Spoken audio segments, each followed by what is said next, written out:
사사기 말씀을 읽으십니다.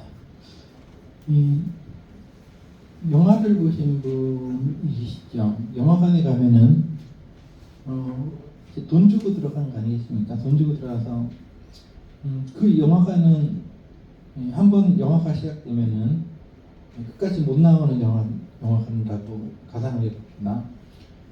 문을 걸어 잠갔습니다. 그리고 앉아서 이 영화를 처음부터 끝까지 봐야 됩니다. 그 영화가 이제 시작이 되고 이렇게 이야기가 흘러가고 마음속으로 저것이 결론이 어떻게 났으면 좋겠다라고 우리가 생각을 하지만은 사실은 구경하는 사람들은 자기 마음대로 영화의 내용을 바꿀 수가 없습니다. 그러니까 나가지도 못하고 끝까지 봐야 되는데 어쩔 수 없이 그 영화가 흘러가는 대로 볼 수밖에 없습니다. 결말도 역시 마찬가지죠. 그거랑 마찬가지로 우리가 삼손 이야기는 사사기 13, 14, 15, 16장이라는 아주 긴 장을 우리가 읽고 있는데 삼손이라는 한 사람의 태어나서부터 죽기까지 일대기를 우리가 읽고 있는 겁니다. 우리가 바꾸고 싶어도 바꿀 수가 없는 내용이죠. 그리고 삼손은 어땠을까요? 이 내용에 등장하는 삼손이라는 사람도 역시 자기가 왜 그렇게 태어났고 왜 그렇게 자랐고 왜 그런 일을 하게 되었고 왜 그렇게 죽게 되었는지 자기는 전혀 예상치도 못하고 계획하지도 않은 일들이 자기에게 일어난 것입니다. 이것이 삼손의 인생입니다. 마찬가지로 이거는 삼손의 인생이지만은 여러분과 저의 인생도 똑같습니다. 우리가 태어날 때부터 내가 마음 먹고 태어난 것도 아니고 내 인생을 내가 개척해서 내가 원하는 대로 내 이야기를 꾸미고 살아왔다. 그런 사람이 없습니다. 그거는 교만이죠. 어떤 사람은 내 앞길을 내가 개척하겠다. 계획을 세우고 그렇게 한다 그렇지만은 사실은 오늘 지나면 내일 일도 알지 못한 것이 인생입니다. 어떻게 변할지도 모르고 지금 우리가 만나고 있는 사람들을 언제 헤어질지도 모르고 또 앞으로 어떤 사람들을 만나게 될지도 모르고 어떤 사람들과 사랑에 빠지고 어떤 사람들과 미워하게 될지 전혀 예측할 수 없는 이 인생입니다. 그러나 이 인생을 꾸민 분은 알고 계시죠. 시나리오를 만든 분은 알고 계시죠. 태어나기 전부터 이 아이는 이스라엘을 구원하기 위해서 내가 따로 세운 사람이다라고 하나님께서 미리 말씀하셨습니다. 그리고 이 삼손이 태어나서부터 죽기까지 하나님께서 적절하게 스토리를 이어가시면서 이 사람 저 사람을 만나게 해주시고 이런 일 저런 일을 겪게 해주신 겁니다. 이거는 삼손 이야기죠. 여러분과 저가 다 생김새가 틀리듯이 하나님께서 여러분들을 태어나게 하시고 이끄시고 죽게 하시는 그것은 우리가 정말 어쩔 수 없는 하나님의 계획하에서 이루어지는 것입니다. 그래서 여러분들이 옆에 있는 사람이 천년만년 언제까지나 같이 나랑 있을 거다라는 그런 허황된 믿음도 버려야 되고 또 앞으로 좋은 사람들을 만날 거다 아니면 나를 미워하는 사람들을 만날 거다 뭐 이런 예상도 전혀 쓸모가 없는 예상입니다. 또 내 옆에 있는 사람이 언제까지 같이 있을지도 모릅니다. 하나님의 이 스토리 하나님의 계획 안에서 우리가 움직여지기 때문에 그렇습니다. 그래서 어떻게 보면 삼손 이야기를 읽어보면 불쌍한 점이 없지 않아 있습니다. 태어날 때부터 이 사람은 이스라엘을 구원한다라는 그런 명목하에서 평생을 싸우며 살았던 것입니다. 그리고 나쁜 여자들만 만났습니다. 이 여자 저 여자 만났는데 삼손을 등쳐먹고 속이고 비밀을 캐내서 팔아먹고 그런 여자들만 만났습니다. 결코 우리가 부러워할 만한 사람은 아니죠. 그게 우리 13장부터 계속 읽은 내용입니다. 평생 사람들과 싸우며 살았습니다. 그거를 이제 반복해서 그 이야기를 하는 것은 별로 좋은 일은 아닌 것 같고 그래서 우리가 15장부터 간단하게 조금 읽어보도록 하겠습니다. 삼손은 하나님이 이스라엘을 구원하기 위해서 세우신 사람입니다. 그러나 이방 여자를 사랑했습니다.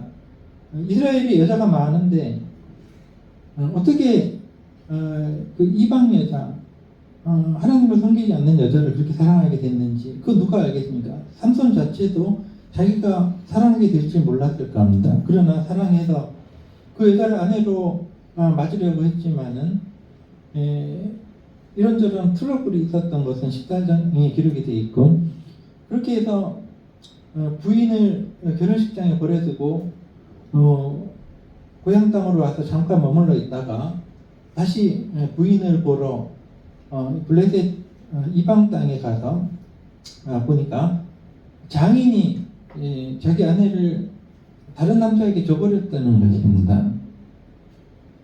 이건 예상하지 못했던 일이죠. 그리고 그가 하는 말이 너가 내 딸을 미워하는 것 같아가지고 내가 네 친구에게 줘버렸다. 블러리에게 줘버렸다. 그런데 너랑 결혼한 내 딸의 동생이 있는데 그 걔도 예쁘다. 걔랑 살려면 살아라. 뭐 이렇게 있는 것 같아요. 그러니까 삼손이 지금 이 여자는 첫사랑입니다.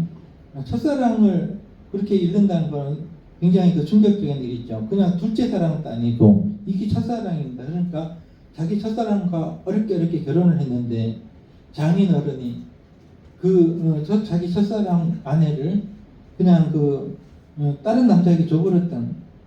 그래서 삼손이 화가 났습니다. 내가 이번에는 가만히 있지 않겠다. 내가 복수를 해도 내게 허물이 없을 거다. 3절에 내게 허물이 없을 거다. 그래서 여우 300마리를 붙잡아가지고 두씩 짝을 짓고 여우 꼬리를 붙여가지고 횃불을 따라서 블레셋 온 지역에 돌아다니게 했습니다. 풀어놨다는 거죠. 그러니 이 블레셋 사람들이 농사를 짓는 사람들인데 예전에 그 농사 짓는 사람들은 아주 안정된 생활을 하는 사람들입니다. 부자들이고, 다만 농사를 망치면은 먹고 살기가 힘들어지는 그런 시대입니다. 우리나라도 보릿고개가 있었고, 그렇죠. 한 해 농사 망치면은 굶어 죽는 거죠. 그런데 이제 삼손이 블레셋 사람들에게 화가 나서 여우를 300마리 잡아가지고 그렇게 온 블레셋 땅을 태워버렸다라고 기록이 되어 있습니다. 좀 재밌는 얘기죠. 여우를 여러분 동물원에서 보신 적이 있으신지 모르겠지만은 아주 그런 적 있으세요? 여우를요? 저는 한번 본 적이 있습니다. 아주 영리하게 생겼습니다. 눈이 아주 똘망똘망하고 많이 앉아가지고 이렇게 보는데 그야말로 여우같이 생겼다라는 말이 저절로 나와요. 우리 전설의 고향에 여우 많이 나오잖아요. 그죠? 아주 영리하고. 실제로 여우는 사람이 잡을 수가 없습니다. 왜냐하면 자기가 간 길을 자기가 그 흔적을 남기지 않기 위해서 이리저리 흔적을 없애고 다니는 동물이기 때문에 그만큼 지혜롭고 영리한데, 사람은 결코 잡을 수 없지만 삼손이 그런 사람이어서 여우 300마리를 붙들어서 그렇게 했다. 이런 건 아주 재밌는 얘기입니다. 그래서 점점점 블레셋 사람들과 사이가 안 좋아지는 것입니다. 삼손은 사실은 블레셋 사람들 좋아했어요. 여자들도 블레셋 여자들만 좋아하고. 그러나 대인관계라는 것이 내가 저 사람을 좋아한다고 해서 그 사람이 나랑 친구가 된다는 보장이 없습니다. 하나님께서 다르게 인도하시면 원수가 되는 겁니다. 저 사람과 난 정말 친하고 싶은데 나중에 결과를 보니까 결과적으로 원수가 되어버려요. 그런 일들이 비일비재하죠, 우리 인생에. 하나님께서 삼손을 쓰시려고 블레셋 사람들과 불화를 일으키신 겁니다. 그래서 블레셋 사람들이 도대체 우리가 농사 지은 것을 누가 여우꼬리를 횃불을 달아가지고 이렇게 다 불태웠느냐 하고 조사를 해보니까 삼손이란 거예요. 삼손이 왜? 그랬더니 삼손이 그 장인이 삼손의 아내를 다른 남자에게 줘버렸대. 왜 이러니까 그 사람들이 그거는 그렇고 그러면 우리가 어떻게 해야지 하다가 당장 화가 났죠. 그래서 그 장인, 삼손의 장인과 삼손의 아내를 불사르니라 이렇게 나왔습니다. 6절에 불사르니라. 자, 그러면은 그 여러분과 제가 첫사랑이 물론 다 있겠지만 첫사랑이 불탔대요. 저 사람들인데 그러면 가만히 있을 사람이 어디 있겠습니까? 삼손은 특히 힘이 있는데 그러니까 삼손이 또 이제 감정이 격화되는 겁니다. 항상 그 사람과 사람과의 관계는 점점점 악화가 돼가지고 하늘 끝까지 원수가 되는 경우가 있습니다.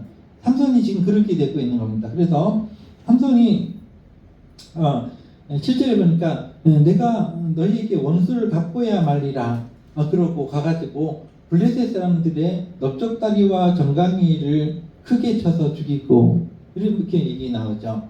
사람의 힘이 사람을 지탱하는 곳이 어디입니까? 정강이 있고 넓적다리입니다. 정강이와 넓적다리를 쳐서 죽였다는 것은 무력하게 만들었다. 삼손이 블레셋 사람들을 그렇게 무력하게 만들고 죽였다는 것입니다. 그 다음에 삼손은 사실 이 사람은 조금 특별한 사람입니다. 보통 다른 사사들 보면은 입다라든가 이런 사사들을 보면 이렇게 그 여러 사람들과 함께 국민과 함께 민족과 함께 움직여요. 군대를 만들어서. 그런데 삼손은 그게 아니고 혼자서 움직여. 이런 사람이 좀 특이한 사람이죠. 사람들과 어울리지 않아요. 근데 이 사람은 훌륭한 사람이에요. 틀림없이. 근데 어울리지 않아요. 시라소니가 힘이 세요. 당연한 사람이 없어요. 그러나 어울리지 않아요. 깡패 집단에 들어가지가 않아요. 그렇게 싸움을 잘하는데도 이길 사람이 없는데도. 반면에 이정재는 시라소니보다 못하지만 조직을 만들어서 동대문에 깡패 집단을 만들고 시라소니도 못 건드리죠. 집단인데요. 삼손은 마찬가지입니다. 혼자 다녔기 때문에 이 사람은 두목의 어떤 그런 게 아니고 혼자서 그냥 그러고 다니는 거예요. 그러니까 블레셋 그 많은 사람들을 그 민족을 어떻게 혼자 상대할 수가 있겠습니까? 그래서 숨었습니다. 일단 숨었습니다. 8절에 에담바이틈에 숨었다는 것은 유다 지역의 유다 지파 지역의 어떤 그 유다 광야 어딘가에 숨었다는 건데 아마도 이 지역이 유다 지파 지역에는 유다 광야가 있고 예수님께서 광야로 나가서 마귀에게 40일 동안 금식하시면서 시험 받으신 그 장소뿐이 없습니다. 사실은 유다 광야는 거기는 사람이 갈 수 없는 살인자나 도망자, 전과자가 피해 다니는 곳입니다. 물이 없고 메마른 그런 장소죠. 거기에 숨어서 그냥 삼손이 있었다. 근데 블레셋 사람들이 도저히 참을 수 없어서 이제 감정이 점점 격화되는 것이죠. 9절에 올라왔다. 블레셋 사람들이 올라왔다. 그리고 유다를 공격해 들어오기 위해서 레이에 가득했다라는, 레이라는 것은 언덕이라는 뜻입니다. 레이라는 것은 그 석뼈? 이게 나중에 그 지어진 이름일 겁니다. 이게요. 그런 뜻이 있는데 유다 사람들이 블레셋 사람들이 군대를 몰고 왔으니까 지금 이 상황에서는 블레셋 사람들이 유다를 지배하는 상황입니다. 일본 사람들이 우리나라를 지배했습니다. 그거랑 똑같은 겁니다. 우리나라를 쳐들어와서 국권을 뺏고 세금을 걷어들이고 우리 젊은 사람들을 그 군대로 작출해서 혹은 이런저런 그 부역을 시키고 그래서 정말 우리는 먹고 살기가 힘들었죠. 그때요. 그런 상황에서 유다 사람들도 블레셋 사람들에게 그렇게 당하고 있는데 갑자기 뭔 일이 있었는지 블레셋 사람들이 군대를 이끌고 와가지고 이제 그 박살을 내겠다니까 도대체 뭔 일이냐라고 조사를 했겠죠. 도대체 뭔 일이냐, 왜 그 우리를 치느냐, 우리 세금 잘 내고 우리가 너희들 시키는 대로 다 했는데 그것도 40년 동안이나. 우리도 일본 사람들에게 36년인가요? 다 하라는 대로 다 할 수밖에 없었죠. 일본 헌병, 일본 경찰, 일본 군대 다 했는데 왜 우리인데 또 그러냐 했더니 블레셋 사람들이 말하기를 삼손을 데리고 와라. 삼손 때문에 그렇다. 삼손을 당장 우리 앞에 데려와라. 그가 행한 대로 우리에게 그가 한 대로 우리가 갚아줘야겠다라는 그 말을 합니다. 유다 지파도 하나의 큰 어떤 그 지파이기 때문에 남자 3,000명이 있었습니다. 3,000명이 에단바위 틈에 내려가서 삼손에게 너는 왜 그런 일을 벌였냐? 우리가 블레셋 사람들에게 지배를 당하고 있는지 너희가 알지 못하느냐? 어째서 그랬느냐? 그러니까 삼손이 얘기하기를 내가 당한 대로 갚아주는 건데 뭐 이런 얘기를 하는 거예요. 내가 당한 게 있는데 내 첫사랑과 내 장인을 불태워 버렸는데 걔네들이 그러니까 내가 당한 대로 내가 갚아주는 거였다 이렇게 얘기를 하는 겁니다. 그래서 그 이스라엘 유다 지파 3,000명은 삼손에게 너를 결박해서 저 사람들에게 넘겨야지 되겠다 이 상황에서는. 그때 삼손은 얘기하기를 넘길 테면 넘겨라. 그러나 너희들이 나를 공격하지 말아라. 이렇게 이야기가 진행이 된 것입니다. 12절에 보니까 너희가 나를 치지 아니하겠다고 내게 맹세해라. 13절 그렇게 해서 유다 지파는 삼손을 꽁꽁 묶어가지고 결박해서 세 밧줄 둘로 결박하고 그러니까 더 튼튼히 묶었다는 거죠. 튼튼히 묶어서 그를 끌어냈습니다. 그리고 블레셋 사람들에게 줬는데 블레셋 사람들이 이제 감정이 격화되니까 막 달려와서 삼손을 죽이려고 막 달려온 내용이 14절입니다. 사람들이 그에게로 마주 나가며 소리 지를 때 막 어떤 소리를 지르는지 모르겠어요. 막 아우성을 치면서 이제 감정이 격화돼가지고 죽이고야 말겠다. 그렇게 막 몰려오고 있는데 그 수가 그 뭐 작은 수겠습니까? 블레셋 사람들이 얼마만큼 부대를 많이 끌고 왔겠습니까? 큰 민족인데 그때 여호와의 영이 삼손에게 임하심에 여러분 우리가 어려운 일을 당할 때 하나님이 도와주실 때가 있어요. 우리가 도저히 할 수 없는 어떤 문제 앞에서 우리 힘으로는 할 수 없을 때 어느 순간 하나님께서 도와주실 때가 있습니다. 삼손은 그런 때를 겪고 있는 것입니다. 여호와의 영이 삼손에게 임하셔서 삼손을 꽁꽁 묶어있던 밧줄이 불탄 삼과 같이 떨어졌다라고 되어 있는데 이 삼이라는 것은 아주 여러 겹으로 꽂고 그러면 이게 결코 떨어질 수 없는 거지만은 불에 타기만 하면은 똑똑똑 떨어지는 성질이 있는 것 같습니다. 그래서 삼손이 으락자 하고 힘을 약간 주니까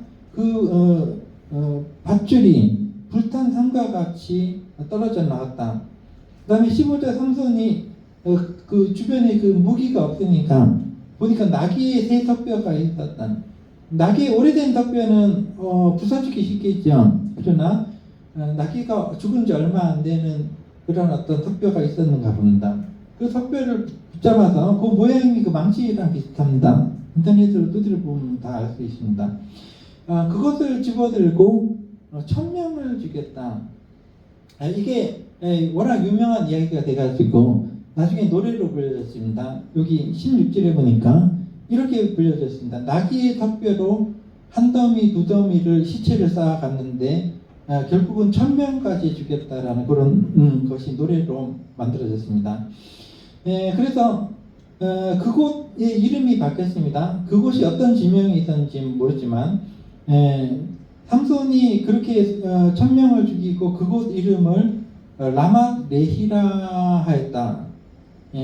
라맛 레히는 턱뼈의 언덕이라는 뜻입니다. 턱뼈의 언덕. 라맛은 아마 언덕일 거고 레히는 턱뼈라는 뜻이 있습니다. 그때 삼손이 1,000명이나 이렇게 했으니까 심히 목이 말라서 죽게 되었습니다. 자기가 제정신이 아니었겠죠. 그것도 변변한 무기가 아니라 나귀의 턱뼈로 사람을 1,000명이나 죽였으니까 목이 얼마나 말랐겠습니까? 그러니까 사람이 이제 기신해서 죽는 거죠. 그때 자기 힘으로 도저히 뭔가 할 수 없을 때 사람은 여러분과 제가 정말로 하나님의 사람이라면 기도가 나오는 것입니다. 기도뿐에 할 게 없죠. 정말로 이거는 내가 어떻게 할 수 없겠다. 아다리다. 내 힘으로는 어떻게 할 수 없다라고 생각이 됐을 때 그때는 아무것도 하는 게 아닙니다. 그냥 앉아서 기도하는 거. 기도라고 해서 뭐 뭐 무슨 뭐 형식적으로 하는 거 그거는 기도가 아니죠. 신앙생활도 여러분 무슨 뭐 겉모양으로 교회 뭐 일요일마다 나오고 여기서 뭐 목사님이 시키는 대로 하라면 하고 그게 신앙이 아닙니다. 그거는 외형이죠. 그거는 하나님의 자녀의 어떤 그 예배가 아닙니다. 실제 예배는 여러분의 삶 속에서 하나님을 향한 마음입니다. 그 마음, 그거 자체가 예배지. 뭐 형식적으로 왔다 갔다 하는 이 예배가 예배겠습니까? 그냥 온 거지. 그냥 왔다 간 거지. 내 성전만 마당만 밟을 뿐입니다.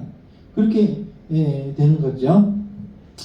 삼손은 이때 진짜 기도하게 되는 거예요. 그동안에 자기가 왜 그렇게 힘이 셌는지는 몰라도 힘이 셌을 때는 기도가 안 나왔겠지. 자기 힘으로 다 할 수 있으니까. 그러나 이제 목이 마르고 기진맥진해서 죽게 됐을 때 그때 부르짖는 것입니다. 누구? 여호와께 부르짖었다. 이게 바로 신앙인이거든요. 이런 예배를 여러분과 제가 평생에 한두 번 드릴까 말까 하는 예배가 됩니다. 이런 예배는 평소에는 거만하게 자기가 다 할 줄 안다고 그냥 무슨 서비스하는 식으로 교회 왔다 갔다 하죠. 진짜 어려울 때 내가 무엇이든지 내가 할 수 없을 때 그때 진짜 예배가 되는 거죠.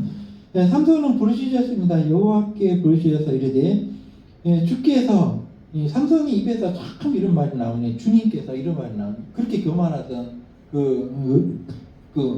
삼손의 입에서 주님께서 종의 손을 통하여 이제 큰 구원을 이루셨으나 내가 이제 목이 말라서 지금 여기서 죽게 됐는데 내가 여기서 내가 저 하나님을 믿지 않는 사람들의 손에서 죽어야겠습니까? 그러면 뭐가 되겠습니까? 이 상황이 내가 저 할례 받지 못한 자들의 손에서 떨어지겠나이다. 죽임을 당하겠나이다. 이렇게 기도하니까 결코 있어서는 안 되는 어떤 그 비자연적인 일이 벌어졌습니다. 여기는 유다 강야고 물이 원래 없는 것입니다. 물이 없는 것이 식물이 나지 않고 그런데 하나님이 레이에서 특별한 뜻이 있죠. 나중에 지명이 되겠지만 한 우묵한 곳을 터뜨리시니 거기서 물이 솟아나온 삼손이 그 물을 마시고 회복되어서 다시 살아났다. 소생했다라는 그래서 여러분과 저의 삶도 역시 마찬가지입니다. 이건 기적 아닙니까? 하나의 클라이막스입니다. 삼손의 인생 클라이막스 중에 하나인데 여러분과 저의 인생에서도 이처럼 우리가 어떻게 할 수 없는 정도의 지경에 이르게 되면 우리가 하나님의 자녀라면 하나님께 기도하게 되고 하나님께서 우리가 예상하지 못한 우리가 계획 세우지 못한 일로 우리를 여러분 각자를 구원해 주신 줄을 여러분 기억하고 있어야 됩니다. 그래서 여러분 그럴 때는 기도해야 되고 그러므로 그 샘 이름을 에나꼬레라 불렀으며 엔이라는 것은 샘이라는 뜻이고 핫고레라는 것은 부르짖는 사람이라 돼요. 부르짖었더니 샘이 뚫렸다는 것입니다. 이런 은혜의 역사가 여러분과 저의 영화 같은 삶 속에서도 한 번은 일어나는 것이 맞을 겁니다. 그래서 자 이렇게 되는 건 뭐냐? 지금 13장, 14장, 15장을 읽었더니 예상적으로 그 삼손은 블레셋 사람들을 좋아했습니다. 그 접경 지역에 살고 단지파라는 접경 지역에 살고 있었고 블레셋 사람들을 좋아하고 그 사람들이 그 딸들 여자들을 좋아하고 그래서 블레셋과 아주 친하게 지내고 싶었던 사람인데 하나님이 그렇게 놔두지 않으셨다는 것이죠. 내가 친하게 지내고 싶은 사람들을 원수로 만들어 점점 감정에 엮어지면서 이런 일 저런 일을 막 겹치면서 삼손은 블레셋 사람들과 철천지 원수가 되어버렸습니다. 블레셋 사람들이 있겠습니다. 자기 부모, 자기 남편이 삼손에게 턱뼈로 머리 맞아가지고 깨져가지고 죽었는데 그걸 잊어버리겠습니까? 그러니까 철천지 원수가 돼가지고 블레셋 사람들이 보통 강한 민족이 아닙니다. 그러나 하나님께서 삼손을 세우셔서 블레셋 사람들을 막아주셨습니다. 20년 동안이나 장장 20절에 보니까 20년 동안 삼손이 살아있는 동안에는 블레셋 사람들이 이스라엘을 건드리지 못했습니다. 이게 하나님의 계획이었던 것이죠. 저는 삼손의 인생이 좀 불쌍하다고 생각됩니다. 지도자라는 것이 될 수 있으면 여러분 지도자가 안 되는 게 좋습니다. 지도자는 고통스럽습니다. 사람들이 다 자기를 좋아할 것 같아요. 여러분들이 아는 사람들이 여러분들을 다 좋아할 것 같죠. 한 100명이 있다면 한 명 나를 좋아하는 사람이 있을까 말까 합니다. 전부 다 마음속으로 겉으로는 뭐 친구처럼 대하지만 속으로는 잘 되는 거면 배가 아파하고 안 되기를 바라고 좀 안 됐으면 좋겠다. 그게 인간입니다. 더군다나 지도자라는 것은 지금도 뭐 우리 대통령이 이재명이지만은 이재명을 탄핵해야 된다고 말한 사람들이 뭐 몇십만 명이라나. 지도자는 그런 거예요. 사람들이 가만히 놔두지 않습니다. 그러니까 이제 될 수 있으면 이 삼성 같은 경우는 자기는 좀 조용히 살고 싶은 사람이었을 겁니다.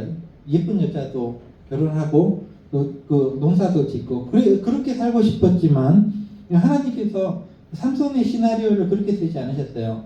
그래서 점점점 이상한 일이 겹치더니 삼손은 어쩔 수 없이 여기 이스라엘의 그 사사, 즉 오늘날로 말하면 대통령이 될 수밖에 없었던 것이죠. 이 최고 지도자가 될 수밖에 없었던 것이죠. 그런데 그의 말년도 심상치 않습니다. 그가 죽을 때 이야기가 16장 마지막 장에 기록되어 있는데 너무나 이 내용이 재미가 있습니다. 이거는 이제 우리가 또 오후에 한 번에 이거 다 읽으면 힘드니까 오후에 또 읽도록 하겠습니다. 결국은 지금 13장, 14장, 15장, 16장은 하나님께서 이 삼손이라는 사람에게 어떤 사람들을 만나게 하셨느냐 그런 얘기입니다. 우리 인생이요, 어떤 사람을 만났냐가 우리 인생입니다. 근데 내가 만나고 싶은 사람들은 결코 만나지지 않을 겁니다. 하나님께서 나에게 보내주신 사람들은 내가 만나기 싫은 사람들이 올 수가 있습니다. 대부분 그렇습니다. 삼손처럼.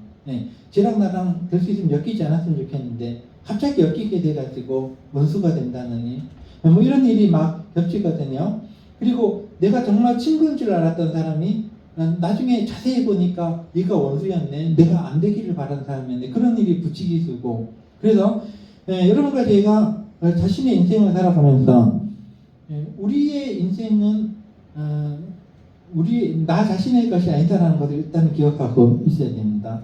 아무것도 어떤 사람도 믿지 말고 나의 인생을 처음부터 계획하고 이끄시는 분은 하나님이십니다. 앞으로 여러분이 어떤 사람을 만나게 될지도 모르고 어떻게 살게 될지도 몰라요. 다시는. 과거의 나는 잊어버리십시오. 앞으로의 나도 걱정하지 마시고 오늘 하나님께서 나를 이 이야기 속에 심어 놓으신 것입니다. 내일 일을 염려하지 말고 과거에 있었던 일도 잊어버리고 오늘 하나님께서 주시는 사명을 감당하고 오늘 즐거워하고 오늘 해를 볼 수 있는 것을 행복해 하실 수 있는 여러분과 제가 되기를 기도하겠습니다. 여러분 지금 예전에 윤석열 대통령이 그런 일을 벌여가지고 함께 동조한 군인들 많죠. 별들이요. 그 사람들이 지금 그렇게 높은 사람들이요. 군인들 앞에서 거의 하나님이죠. 군인들 앞에서는 별들이니까 그 사람들이 어떻게 됐습니까? 윤석열 대통령 어떻게 됐습니까? 자기들이 그렇게 될 줄은 생각지 못했을 겁니다. 징역 20년. 그럼 늙어 죽을 때까지 못 나와요. 그 별들이요. 그러면서 눈물을 흘립니다. 내가 이렇게 될 줄은 몰랐다. 재판에서 내가 이런 판결을 받고 이렇게 몰락할 줄은 몰랐다. 승승장구하고 대령이면은 준장이 되고 대장이면 더 높이 올라가고 이렇게 될 줄 알았는데 우리 그 사람들의 이야기를 우리가 보면서 정말로 한 치 앞도 못 보는 것이 인생이구나. 그 사람들이 그렇게 되고 싶어서 됐겠습니까? 철저한 계획을 세우고 자기들이 그 살 길을 마련하고 조금 더 높이 올라가려고 그렇게 노력했던 사람들이 일순간에 전과자가 돼가지고 세상에 못 나와요. 이제 감옥에 있어야 돼요. 죽을 때까지. 인생이라는 것이 그런 것이죠. 여러분과 저도 역시 마찬가지입니다. 계획 세울 필요 없습니다. 하나님께서 어디로 인도하실지 몰라요. 그러니까 더 겸손하게 오늘 하루를 하나님께서 주신 인생을 우리가 살아가면서 감사, 찬송, 기쁨 그것이면 족하고 오늘 우리에게 먹을 것이 있으면 족하고 오늘 우리에게 따뜻한 해가 있으면 족하고 만족하는 것입니다. 이것이 가장 좋은 인생의 삶입니다. 삼손의 인생은 불쌍한 인생이죠. 여러분과 저의 삶은 하나님께서 더 행복한 삶으로 이끌어주시기를 기도하겠습니다. 기도하겠습니다. 하나님 아버지 감사드립니다. 우리가 살아온 모든 일들을 돌아보면 우리 뜻대로 된 것이 아니라 하나님의 손에 이끌려서 여기까지 왔으면 오늘 함께 우리가 모여있는 것도 하나님의 은혜고 또 앞으로 하나님이 우리에게 어떤 길을 걸어가게 하실지 우리가 알지 못하지만 하나님의 그 권위와 위엄과 그 주권 아래에서 우리가 겸손하고 또 예배할 수 있는 저희가 될 수 있도록 인도하여 주옵소서. 예수님의 이름으로 기도드립니다.